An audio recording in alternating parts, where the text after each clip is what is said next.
Hello, you all. This is Pastor Reg again, and I'm here for another segment of Life Notes. I do hope that you have already hit the subscribe button. If you have not, go ahead and do that. I want to make sure that every time I upload new content that you are getting the notifications. Also, I want you to do me an extra favor today. If you know anyone that may be on social media that's dealing with grief or the death of a loved one, whether it be the recent past or further back, I want you to go ahead and share this video with them, because today I want to talk about something that impacts them, and that is grief and bereavement. Of course, this was not my initial choice to talk about for Life Notes, but considering everything that's transpired in the last 48 hours with Kobe Bryant and his daughter and all of the other victims of that crash, I just thought maybe it would be appropriate to help with grief and bereavement. For those of you who don't know, my job, my 9 to 5, is a spiritual and bereavement counselor for a local hospice. And so I deal with grief on a regular basis. So I guess that kind of qualifies me to talk about it. Let me start off by saying this. The word bereavement, when you study its etymology, you discover that the word bereavement means to rob. It means to take away violently or forcefully. It actually means to deprive, to be deprived. And so that kind of explains why you hear some people say things like, even though you know death is coming, you're still never prepared. Because it's a robbery. You feel as though, even though you know it's coming, even though the person has been sick for a very long time, and you know that death is coming, it's imminent, but you still are not prepared for when it happens. It leaves a void. You feel robbed. You feel like something was taken away from you without you knowing. Well, that's bereavement. Grief and grieving is how God designed our bodies to be able to deal with bereavement, to be able to deal with that feeling of being robbed. Grief is, catch this, grieving is the normal and natural emotional response to all loss or change. I'm going to read it again. Grieving is the normal and natural emotional response to all loss or change. Grieving is natural. How we grieve is a learned behavior. I'll show you why. Because again, notice that grieving is the natural response to any kind of loss or change. It doesn't just have to be the death of a loved one. It can be the loss of a job. It can be the loss of a marriage. It can be the loss of a pet or a toy. And why I say that? Because we actually learn how to grieve. We develop our grieving characteristics from childhood. Actually, if you've ever lost your favorite toy, or you've ever lost your favorite pet, and if your natural response was to have a tantrum, then that's going to be your response, your learned behavior to death. And that explains why there are some people when they experience death, they're uncontrollable. There are some people when they lose things as a child, they shut down. Some people get angry. Some people blame others. And that leads to some people actually blaming God whenever they lose or there's change that takes place in their life. I've been to deaths where when the loved one dies, the family breaks out in a fight. I've been to funerals where there are fights. And I've been to some funerals where there's a whole lot of crying and it's loud. I've been to some funerals where there's just soft weeping. I would argue that most of those learned behaviors started back in their childhood. So I want you to think about that for a second. I want you to think about your grief response. How do you respond to grief? Or do you shut down? Do you blame God? I know some people that have stopped believing in God because of the death of a loved one. All of that is learned behavior, and it starts off sometimes not by the death or the loss of a loved one, but by the loss of something that just means a whole lot to us. Now, I'd like to share with you some of the emotions that are commonly associated with grief. Some people call them stages. I wouldn't necessarily call them stages because depending on the intensity of your grief, some people will go through all of these emotions, but some people may not experience some of these. It kind of depends on your character as well. Some of these emotions are foreign to our character, and so we may not feel comfortable actually going through these emotions. But I want you to know that you need to write them down because you need to be able to recognize when you're going through the stage or when someone else is going through the stage, because some of these may cause people around you to be offended.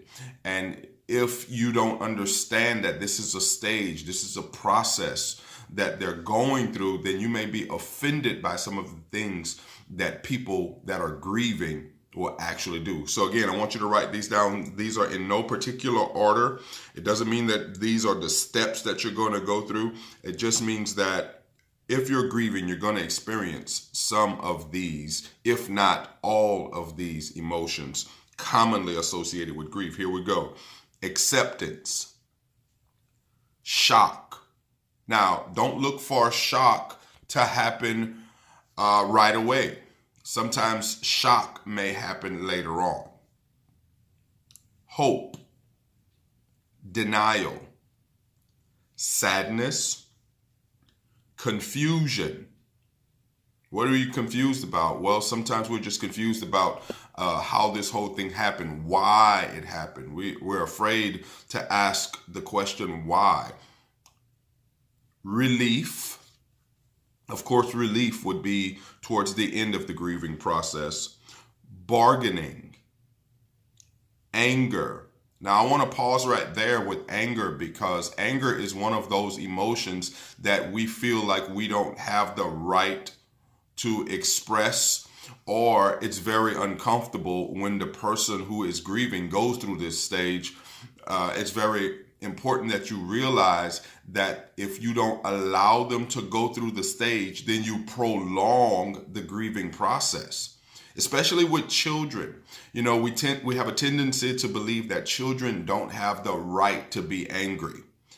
And so immediately we will try to stop them from experiencing that emotion. Understand, it's very important that the body does its work, that it processes grief properly. And so if there's anger there, we have to allow them to be angry, but we just have to learn how to channel it, right? We have to learn how to put it in the right perspective as it pertains to children and as it pertains to adults as well.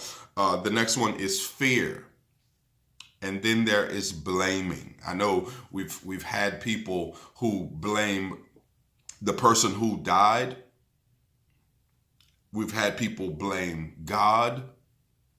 We've had people stop believing in God because they prayed and asked that their loved one be healed. They prayed and asked that God would protect their loved one, and then the loved one dies, and so they feel as though their prayer has not been answered. So blaming is another emotion that is commonly associated with grief. Now, I want you to understand that there is no possible way that I could do all of this, share all of this information that I have in a 10-minute segment. So of course there's going to have to be a part 2 to this video, if not a part 3. But I do want you to share it with someone that is grieving. Again, this is just the tip off of the iceberg. There's so much more that I need to share with you, but I feel like these are the important parts that we at least need to recognize and be able to share with those who are grieving from the beginning. All right, and perhaps we can walk them through that process. Again, I want to tell you that the worst kind of grief is the silent grief, the one that doesn't talk, the one that doesn't understand what's going on, and so they fail to express themselves. I want you, if you are grieving, or if you know someone that is grieving, I want you to begin to recognize these particular stages that they're going through, recognize where they are in the grieving process. And here's another thing that I want you to understand. It's okay to grieve. It's okay to grieve. Don't let anyone minimize you because you're grieving. Okay? It's okay to grieve. And here's another thing. Don't let people put a time limit on your grief. Don't let people put a time limit on your grief. Again, with the emotions that I shared with you just a few seconds ago, pertaining to the emotions that are commonly associated with grief, you may, depending on your character, stay in a certain emotion longer than others, okay? And so don't allow people to rush your grief. Don't allow them to people have a tendency to want you to heal at their rate.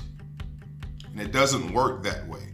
People have a tendency to say, hurry up and heal. By now you should be over it. How do you know that? If you've never experienced grief, if you've never lost a loved one, then how do you know how long it's supposed to take? And even if you have, just because it took you a certain amount of time to get through a certain process doesn't mean that it's the same for everyone. There are some people that linger in certain emotions longer than others, and that is okay.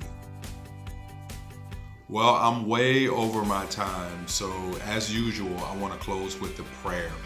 Father, I thank you for this precious opportunity that you've given me to be able to share across social media the wisdom of grief and bereavement. I lift up every person who is in grief and bereavement on this day. If this week has taught us anything, it's taught us about loss. It's taught us about how we all feel the emotion of grief. I just ask and pray that you would teach us how to grieve effectively.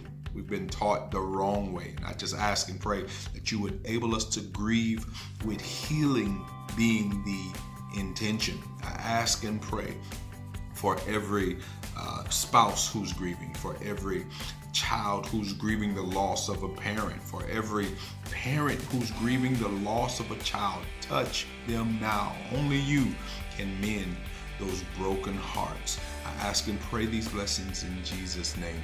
Amen. I have a whole lot more to share as it pertains to grief, so share this with someone. Hopefully we can lift some burdens.